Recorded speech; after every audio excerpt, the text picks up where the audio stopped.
So आम्ही आता Kanda मॅनेटरच्या memory हा जो प्लाक आहे तिथे उभा आहोत.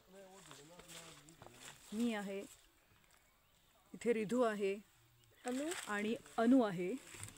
तर इथे त्यांनी असं लिहिलेलं आहे की this is the spot where Jim Corbett shot dead the Kanda maneater in the summer of 1933. The Kanda maneater had till then killed 5 men and wounded 2 persons. पण ॲक्च्युली ना तसं बघायला गेलं तर हा एक्झॅक्ट स्पॉट नाही आहे, पण एरिया हा आहे. तर इथे आमच्याबरोबर जे राजेंद्रजी आलेले आहेत, तर मी जरा जवळ घेते की so that you will here me clearly.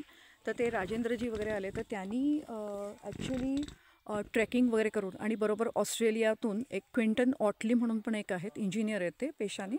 He is 70 years old आणि ते बरेच वर्ष त्याच्यावरती रिसर्च करत आहेत. आणि ते 2 वेळा इथे बरेच वेळा इथे येऊन गेले आणि देवेंद्रजींबरोबर एरियामध्ये आले. आणि जवळच एक पणगाव आहे, पणगाव म्हणून.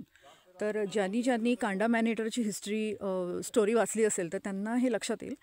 पणगावाचा निर्देश नाही त्याच्यामध्ये, पण बेस्ड ऑन डिस्टन्स आणि थोडेफार इकडचे जे वर्णनं असतात, जिम कॉर्बेटनी जी वर्णनं केली आहेत की एक मोठा खडक होता, त्याच्यानंतर अशी दरी होती, तसं होतं, अशी झाडं होती, त्यावरनं ह्या दोघांनी असं एक शोधून काढलं. त्यांना तो स्पॉट मिळाला, इथून जरा दूर येतो आणि तिथे जायचं असेल तर ह्यांनी मला सांगितलं की आउटसायडर्स म्हणजे आम्ही आहोत तर आम्हाला 2 दिवस लागतील.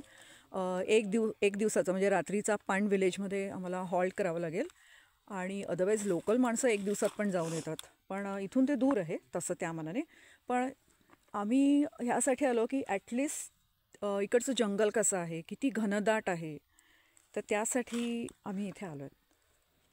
तर कधी बघूया आता भविष्यात जर असं जमलं तर आम्ही त्या प्लेसला कदाचित जाऊ. परत येऊ या फिर परत येऊ.